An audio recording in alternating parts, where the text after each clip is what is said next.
प्यारे भक्तों, जरा मन को शांत करके सुनना। जिस दिन यह शरीर निश्चल हो जाता है, जिस दिन श्वास रुक जाती है, उस दिन संसार कह देता है अब सब समाप्त हो गया।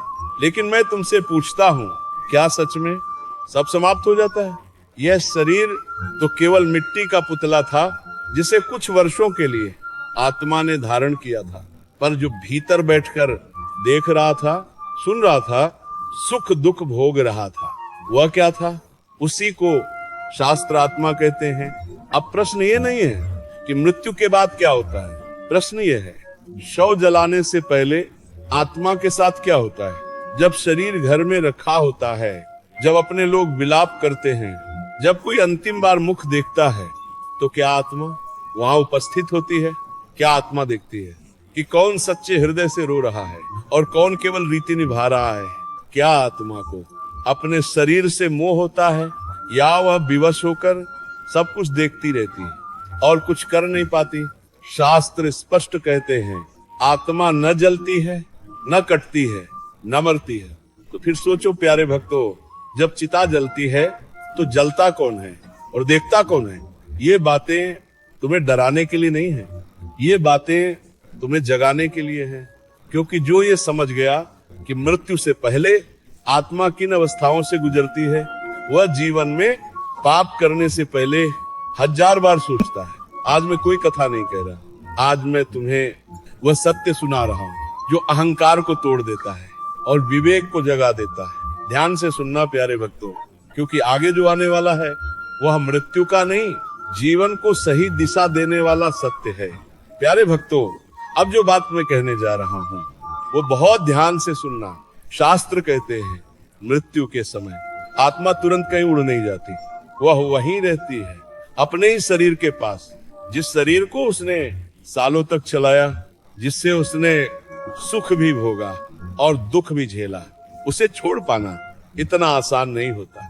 इसलिए प्यारे भक्तों, जब शरीर निष्प्राण होकर घर में रखा होता है, तब आत्मा उसे देख रही होती है।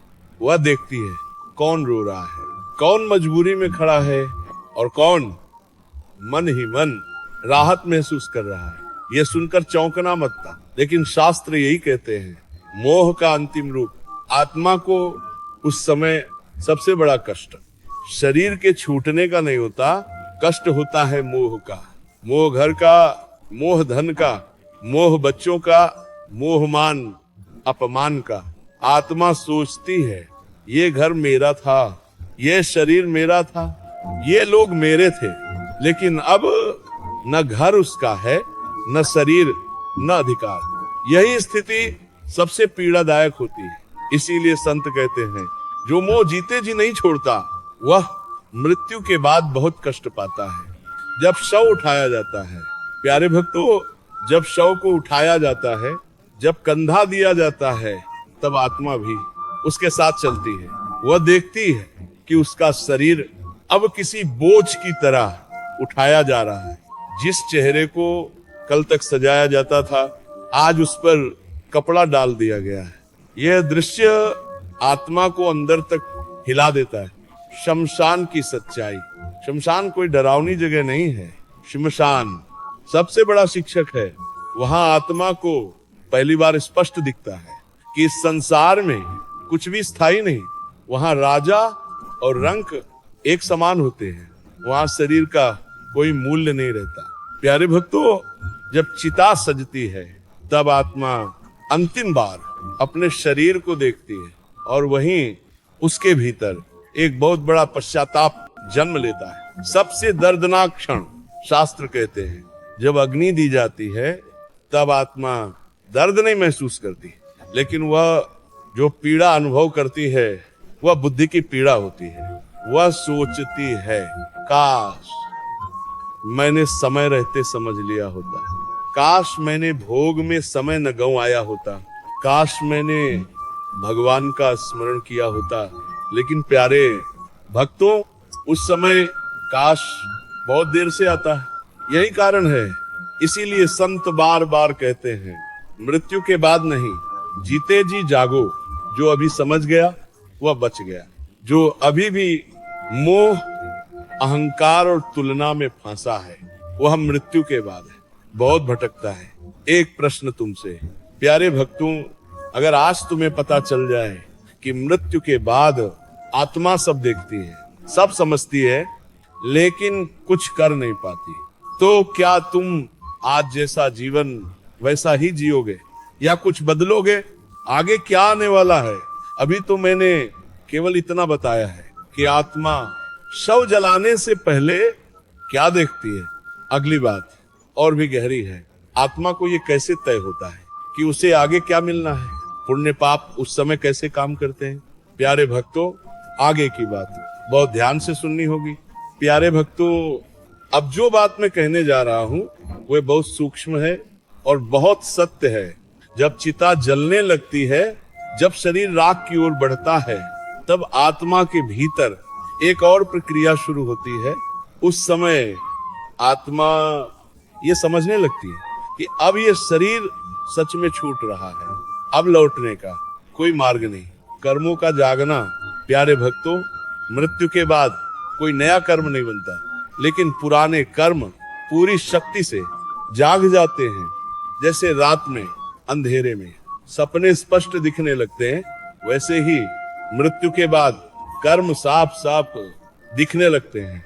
जो जीवन भर दबा दिए गए थे, जो अनदेखे किए गए थे, वे सब एक एक करके सामने आने लगते हैं। आत्मा का बोझ, शास्त्र कहते हैं आत्मा उस समय हल्की नहीं होती, उस पर कर्मों का बोझ होता है। पुण्य का बोझ शांति देता है, पाप का बोझ भटकाता है। और जिस आत्मा ने जीवन भर केवल भोग को पकड़े रखा, वह सबसे ज्यादा असहाय होती है। सबसे बड़ा भ्रम, प्यारे भक्तों, बहुत लोग सोचते हैं कि मृत्यु के बाद सब अपने आप ठीक हो जाएगा। ये सबसे बड़ा भ्रम है। जो मन जीते जी जैसा था, मृत्यु के बाद भी वैसा ही रहता है। अगर जीवन में भगवान का स्मरण नहीं था, तो मृत्यु के बाद अचानक भक्ति नहीं आ जाती। यम नहीं डराते, कर्म डराते हैं। शास्त्रों में यमदूतों का वर्णन आता है, लेकिन समझना यह है, यमदूत डराने नहीं आते, डर तो कर्म स्वयं बनाते हैं। जिस आत्मा का मन भरा हुआ है क्रोध, लोभ, अहंकार से, उसे हर दृश्य भयावह लगता है। और जिस आत्मा ने नाम स्मरण किया है, उसे वही दृश्य शांत लगता है। अंतिम संस्कार का प्रभाव, प्यारे भक्तों, जब परिवार श्रद्धा से कर्म कांड करता है, जब नाम स्मरण होता है, तो आत्मा को अद्भुत शांति मिलती है। लेकिन अगर केवल दिखावे का शौक हो, तो आत्मा अंदर से और व्याकुल हो जाती है। इसलिए शास्त्र कहते हैं, मृत शरीर से ज्यादा मृत्यु के समय का वातावरण महत्वपूर्ण होता है। आत्मा का अगला मार्ग, जब शरीर पूरी तरह भस्म हो जाता है, तब आत्मा अलग हो जाती है। अब वह न घर से बंधी होती है, न शरीर से। अब उसे उस मार्ग पर जाना होता है जो उसके कर्मों ने तय किया है। किसी को ऊपर उठाया जाता है, किसी को भटकाया जाता है। ये निर्णय उस समय नहीं होता, ये निर्णय पूरे जीवन में हो चुका होता है। इसलिए संत चेतावनी देते हैं। प्यारे भक्तों, संत डराने नहीं आते, वे चेताने आते हैं। वे कहते हैं, जो आज जीवन को हल्के में ले रहा है, वो मृत्यु के बाद भारी हो जाएगा। और जो आज नाम, सेवा और सत्य को पकड़ लेता है, वह मृत्यु के बाद हल्का हो जाता है। एक प्रश्न फिर, प्यारे भक्तों, अगर आज रात तुम्हारी आखिरी रात हो, तो क्या तुम्हारा मन शांत रहेगा या अधूरा? यही प्रश्न तुम्हें आज बदलने आया है। आगे की बात अभी तो मैंने तुम्हें ये बताया कि आत्मा शव जलने तक क्या अनुभव करती है। अगली बात और भी गहरी है। कौन सी आत्माएं भटकती हैं, कौन सी आत्माएं शांति पाती हैं? प्यारे भक्तों, आगे की बात बहुत ध्यान से सुननी होगी। आप प्यारे भक्तों, अब जो बात मैं कहने जा रहा हूँ, वो बहुत करुणा से सुनना। हर आत्मा एक जैसी नहीं होती। जैसे इस संसार में हर मनुष्य अलग होता है, वैसे ही मृत्यु के बाद आत्माओं की अवस्था भी अलग अलग होती है। कौन सी आत्माएं भटकती हैं? शास्त्र कहते हैं जो आत्माएं अत्यधिक मोह में फंसी रहती हैं, जो जीवन भर केवल मेरा मेरा करती रही, उन्हें शरीर छूटने के बाद बहुत असमंजस होता है। वे समझ नहीं पाती अब जाना कहाँ है। वे घर के आसपास भटकती हैं, अपने प्रियजनों को देखती हैं, लेकिन उनसे जुड़ नहीं पाती। ये भटकाव डर के कारण नहीं, अज्ञान के कारण होता है। अज्ञान का फल। प्यारे भक्तों, जिसने जीवन में कभी ये नहीं समझा कि वो शरीर नहीं आत्मा है, वह मृत्यु के बाद भी उसी भ्रम में रहता है। वही सोचता है मैं अभी भी यही हूँ, ये घर अभी भी मेरा है, और यही सोच उसे शांति नहीं लेने देती। कौन सी आत्माएं शांत होती हैं? अब सुनो दूसरी अवस्था। जो आत्माएं जीते जी नाम स्मरण करती रही, सेवा करती रही और अहंकार को ढीला कर चुकी थी, उनके लिए मृत्यु एक झटका नहीं होती। उनके लिए मृत्यु एक स्वाभाविक परिवर्तन होती है। वे आत्माएं डरती नहीं हैं, वे स्वीकार करती हैं। संतों का अनुभव। संत कहते हैं जो रोज रोज मृत्यु को याद करता है, वह मृत्यु से डरता नहीं। वो जानता है यह देह तो जानी ही है, लेकिन जो भीतर है वह नहीं जाता। अंतिम संस्कार के बाद प्यारे भक्तों, जब सब लोग श्मशान से लौट आते हैं, जब जीवन फिर अपनी गति पकड़ लेता है, तब आत्मा के लिए एक नया चरण शुरू होता है। अब आत्मा अपने कर्मों के अनुसार आगे की यात्रा पर जाती है। ये यात्रा किसी के लिए उजली होती है, किसी के लिए भारी। सबसे बड़ा सहारा शास्त्र कहते हैं उस समय आत्मा का सबसे बड़ा सहारा केवल एक चीज होती है, उसका स्मरण। धन नहीं, नाम चलता है, रिश्ते नहीं, संस्कार चलते हैं, शरीर नहीं, कर्म चलते हैं। इसलिए बार बार कहा जाता है प्यारे भक्तों, नाम स्मरण मृत्यु के लिए नहीं है, नाम स्मरण जीवन के लिए है। जो जीवन में नाम को पकड़ लेता है वह मृत्यु में डगमगाता नहीं। एक आखिरी प्रश्न, आज अगर तुम अपने मन के भीतर देखो तो क्या वहां शांति है या केवल इच्छाएं हैं? क्योंकि जो मन जीते जी अशांत है वह मृत्यु के बाद भी अशांत रहेगा। संदेश बहुत सीधा है, डरने की जरूरत नहीं है, लेकिन लापरवाही की भी कोई जगह नहीं है। जीवन बहुत कीमती है, इसे केवल भोग में मत गंवाओ, इसे स्मरण में लगाओ। अब अंतिम बात की ओर प्यारे भक्तों, अब जो आने वाला है वह इस पूरे सत्संग का निष्कर्ष है। जीते जी क्या करना चाहिए ताकि मृत्यु शांत हो जाए, यह बात हर व्यक्ति को आज ही समझ लेनी चाहिए। प्यारे भक्तों, अब ध्यान से सुनना, क्योंकि अब जो कहा जा रहा है वही इस पूरे विषय का सार है। मृत्यु किसी दिन आएगी ही, ये सत्य है, इसे कोई टाल नहीं सकता। लेकिन मृत्यु जैसी होगी वह इस बात पर निर्भर करता है कि जीवन कैसा जिया गया। मृत्यु अचानक नहीं होती प्यारे भक्तों, मृत्यु अचानक दिखती है, लेकिन वह धीरे धीरे तैयार होती है।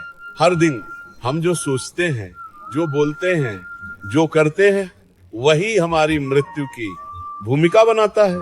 इसलिए संत कहते हैं मृत्यु को सुधारना है तो जीवन सुधारो। क्या करना चाहिए? जीते जी। बहुत कठिन बातें नहीं, शास्त्र कोई असंभव मार्ग नहीं बताते, बस 3 बातें साफ रखनी होती हैं। पहली नाम स्मरण, दूसरी संतोष, तीसरी अहंकार का त्याग। जो व्यक्ति रोज थोड़ा सा भी ईश्वर का स्मरण करता है, उसका मन धीरे धीरे हल्का होने लगता है, और हल्का मन मृत्यु में नहीं डरता।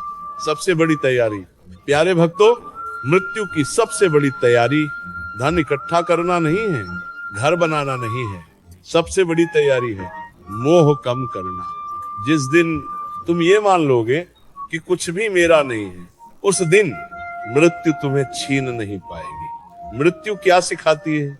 शमशान डराने की जगह नहीं है, शमशान समझाने की जगह है।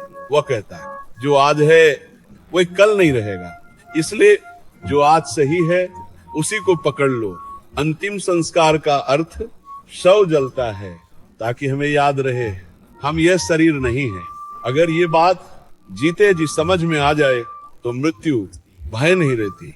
आत्मा का सत्य, प्यारे भक्तों, आत्मा अमर है, लेकिन आत्मा की यात्रा शांत होगी या अशांत, ये तय होता है इसी जीवन में।